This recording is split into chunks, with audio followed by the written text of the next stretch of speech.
16 ദിവസമാണ് ഞാൻ ജയിലിൽ കിടന്നത്, പ്രത്യേകിച്ച് സ്റ്റേഷൻ ജാമ്യം തരുന്ന കാര്യത്തിൽ. ഈ ജയിലില് ഈ പണ്ടത്തെ പോലെ മറ്റേ എന്താ പറയുക അരിയുണ്ടോ സാധനങ്ങളും അങ്ങനെയൊന്നും അല്ല. പക്ഷെ ഈ ജയിലിൽ കിടക്കുന്നത് നമ്മുടെ സ്വാതന്ത്ര്യം ഇല്ലാതാക്കുകയാണ്. അത്രക്കുള്ള ബുദ്ധിയൊന്നും അതിനില്ലല്ലോ. ആ സ്വാതന്ത്ര്യമാണ് ഒരു മനുഷ്യന്റെ അടിസ്ഥാനം.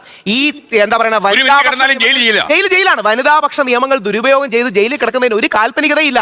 അങ്ങനെ ഏതെങ്കിലും സ്ത്രീക്ക് താല്പര്യം ഉണ്ടെങ്കിൽ അവർ ഗസ്റ്റ് ഓഫ് മജിസ്ട്രേറ്റ് ആയിട്ട് 14 ദിവസം ജയിലിൽ കിടന്നാൽ മതി. നീ എന്നെ കളിയാക്കുക അല്ല, കാര്യമായിട്ടാക്കിയതാ. അതായത് ഇവിടെ പുരുഷന്മാർ അനുഭവിക്കുന്ന ഏറ്റവും വലിയ പ്രശ്നം സ്ത്രീകൾ കൊടുക്കുന്ന വ്യാജ പരാതിയാണോ? അല്ല, ഇവിടെ പുരുഷന്മാർ അനുഭവിക്കുന്ന ഏറ്റവും വലിയ പ്രശ്നം ഇവിടുത്തെ ജാതീയത, ഇവിടുത്തെ വർഗീയത. ഇവൻ നമ്മളെ കുഴപ്പിക്കാനുള്ള പരിപാടി, ഇവനിതിൽ എന്തോ കൈയുണ്ട്. എന്നിട്ട് അല്ല, പുരുഷന്റെ ആ മാനസികാരോഗ്യമാണോ നിങ്ങളുടെ വിഷയം? വേറൊരു വിഷയമല്ലേ, വർഗീയതയും പ്രശ്നമാണ്. അതുമായിട്ട് കൊണ്ടുവരുന്നത് എന്തിനാണെന്നറിയാമോ? വിഷയം കൺഫ്യൂസ് ചെയ്യാനാണ്. പറയുന്നതൊന്ന് പ്രവർത്തിക്കുന്ന വേറൊന്നും. കേരളത്തിലെ ഏറ്റവും വലിയ ജനകീയനായ മുഖ്യമന്ത്രി ശ്രീ ഉമ്മൻചാണ്ടിയെ ഒരു വ്യാജ പരാതിയുടെ പേരിൽ വർഷങ്ങളോളം നമ്മളടക്കമുള്ള മാധ്യമങ്ങളിലെ ആൾക്കാർ വേട്ടയാടിയില്ലേ? ഞാൻ ഓർക്കുന്നു, വല്ലാതെ ഓർക്കുന്നു. വേട്ടയാടിയില്ലേ?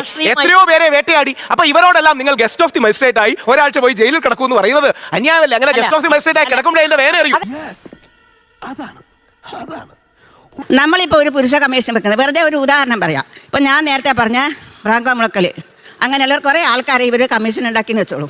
ഈ കമ്മീഷനിൽ അവര് പീഡിപ്പിച്ച ആളുകളെയൊക്കെ നോട്ടീസ് കൊടുത്ത് വിളിപ്പിക്കുന്നു വിചാരിച്ചോ, ആ അവസ്ഥ എന്തായിരിക്കും?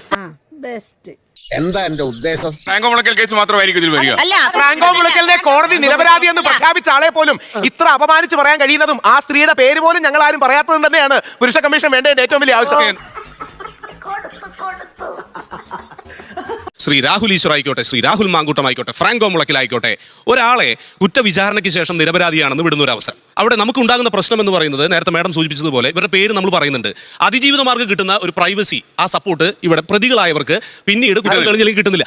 എനിക്കും തോന്നിയത് അതിന്റെ ഉത്തരം ഒരു സൈഡിൽ XX ഇടുന്നുണ്ടെങ്കിൽ കഴിയുമെങ്കിൽ ഇന്നത്തെ ഡിജിറ്റൽ യുഗത്തിൽ എന്തുകൊണ്ട് നമുക്ക് ഇവരുടെ പേരുകൾ വൈ ആക്കിക്കൂടാ?